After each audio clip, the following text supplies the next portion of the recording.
Like to introduce our next speaker, Rodrigo Narro Pérez. Rodrigo is a member of the Glacial Sedimentology Lab, whose research looks at using glacial sedimentology and geomorphology to understand glacial hazards and the impacts of climate change on mountain environments. He was born in Peru and is likely to call the Cordillera Blanca, located in northern Peruvian Andes, as his main field site for his work. He's also interested in all things Latin American, especially food and music, field-based experiential education, and anti-racism work. His artist of the decade on Spotify is Shakira. Thank you very much, and I'll pass you on to Rodrigo. Thank you, everyone, for being here. And I'm going to ask that you imagine something that might be hard, but please bear with me. Imagine that sometime in the near future, everyone has been vaccinated against COVID, and now we're able to travel. So you have finally decided to visit the wonderful South American country of Peru. And before you head down to visit the famous site of Machu Picchu, you decide to go hiking and see some Peruvian glaciers that you didn't know were there before. So you decide to go visit the city of Huaraz in northern Peru. You fall in love with this city filled with history and Andean culture, and you're excited for tomorrow to start early in the morning your hike to your first Peruvian glacier. You wake up at 5 in the morning and you set off. You've arrived to this beautiful lake and your breath is taken away, and this time not by the lack of oxygen due to the altitude. After 3 hours, you can finally see the glaciers in the horizon, but you hear something strange.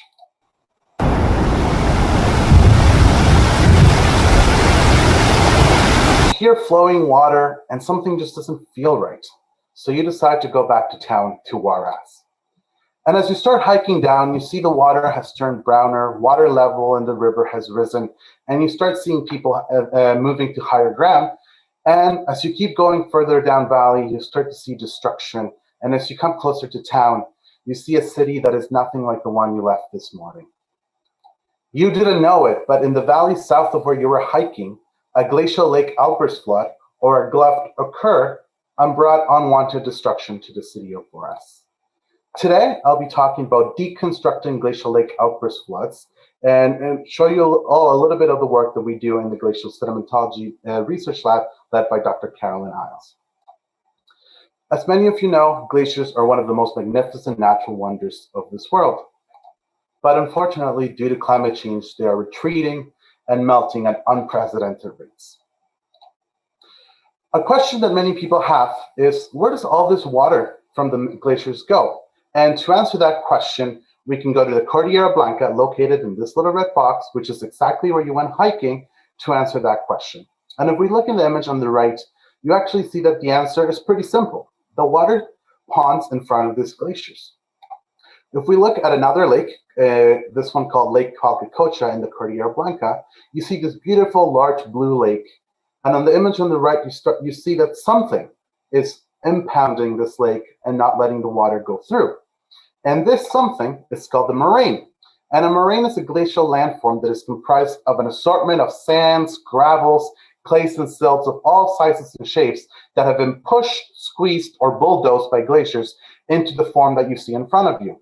These moraines are natural dams. They hold back the water and can hold a lot of force, but they are very unstable and can break at any point.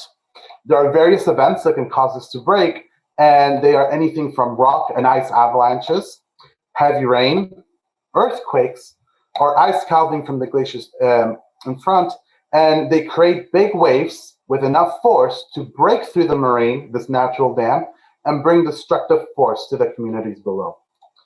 You didn't know it before you visited Huaraz, but Huaraz has actually experienced quite a bit of gluts in its history. In 1941, a glut from Lake Calcacocha killed over 2,000 people, and in 1970, over 15,000 people perished from another glut. You may have not known, but unfortunately, Peru is the country in the world that has experienced the most deaths due to glacial hazards. So as a Peruvian and a Canadian researcher, we want to really understand how we can stop and mitigate such disasters from occurring.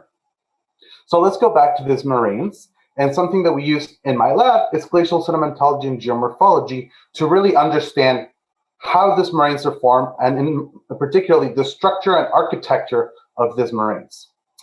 To do this, we'll go to one of our field sites in southern Iceland, here in this glacier, Gigjökull.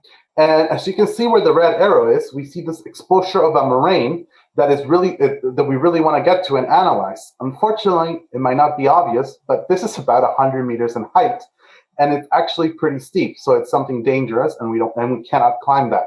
So we use something that some of you may be familiar with, which is a drone or a UAV, and we use this to access this previously inaccessible site. So we go into this area, which is in the red square, and we want to really look at it through this drone. So we take thousands of high-resolution images, and then through the magical power of computers, we stitch them together to create high-resolution images that can be then analyzed. And we create photo mosaics, such as the one here below. From this mosaics, because they're such high quality, we can zoom in even further and start analyzing and looking at areas where we see areas of high hydraulic conductivity. And for those who might be unfamiliar with this term, it's a measurement of what is the ease at which water can move through these areas and create instability. So the more water that moves through, it's going to make this moraine area a lot weaker in stability.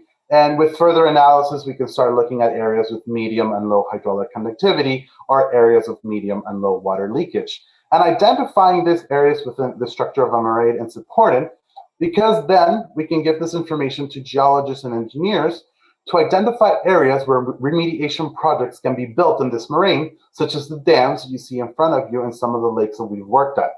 Like many of us, you may be around the globe, and you look at this map and look at the Peruvian Andes. It's a little bit far from us. But in reality, about 10% of the world's population lives in areas that will be prone to gloves in decades to come. And within the Canadian context, some of you may also be familiar with one of Canada's most iconic glaciers, the Athabasca Glacier. And as you can see on the image on the right, this glacier has not been has experienced glacier retreat from 1918 to 2011, and it is estimated that by the end of the century, the Athabasca Glacier will be completely gone. So in fact, the Western Canadian Rockies have also experienced gloves in the past, and we'll see an increase in events in the future. And that is why we believe in the Glacial Sedimentology Lab that understanding this great glacial landforms known as moraines is an important way in which we can tackle this global scientific problem.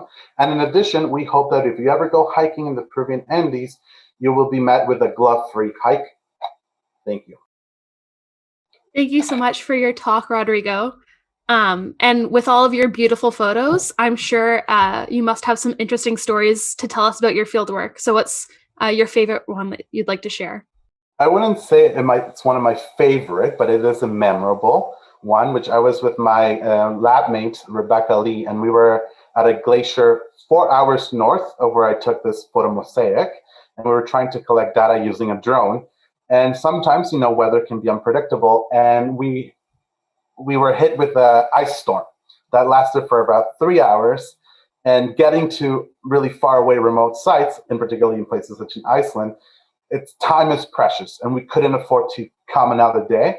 So we waited out the hailstorm for 3 hours, protecting the equipment over us, and we still were able to collect the data, but it just shows that it is very important. Field work, it's unpredictable. We don't like it. I know that if I survive that, I can survive other weather events. But yeah, it makes it both fun, exciting, and sometimes a little bit wild. We have a technical question. Do you use GIS? And perhaps you could tell us what GIS is. And do you apply this to data, to maps, to help locate lofts? Thank you. First, I'll start with GIS, as Geographic Information Systems, which actually MacMaster is known for having great amount of researchers, and we have a research lab on Burke Science Building that hopefully one day we'll all get back to go. But it's using sort of computer software to identify glacial lakes, and so the answer is yes and no. And for the first one would be, for a lot of the work that we do, we rely on our partners in Peru, so we do international work, for them to identify the lakes that historically have had glacial lake events, and they know the site really works. So we really rely on their local expertise. But then when it comes to once those lakes have been identified, we use GIS as well as Google Earth to really look and analyze the lakes that have been identified by our partners. You could, but when we're doing this kind of international work, we really value the local knowledge. They're the ones who live in the area, and that's their expertise. So it's a combination. You could, but I think when you put in both methods together, you get the best result. Very practical question here. Are there initiatives to turn the threats of glacial lakes into an asset, for example, as a source of fresh water? Yes. Okay. So I didn't say it. We don't have not enough time, but all the lakes that I showed are actually water reservoirs for the towns down valley. So in a lot of them, they have dams where you can regulate how much water is flowing. So one of the things that I like to say, and there's some research and a lot of people working, we really call it the dualities of water. Water we often associate with life, but as you can see, water can also bring death and destruction, and they're coming from the same lake. So for a lot of the areas, they are reservoirs. They do control them. Sometimes you just got to measure the risk and how unstable the moraines are. But in many of the areas, they are just big water reservoirs. So it's really understanding. Some are just very unstable, where you don't want to switch and regulate the dam. While for some, like the one where we studied in Pacacocha, that dam, that remediation project that's been done, is fairly okay. It's fairly stable, and that water provides most, if not all, the water of the main part of the city of Juarez. So when we're there, we're drinking that water. Okay, thanks so much.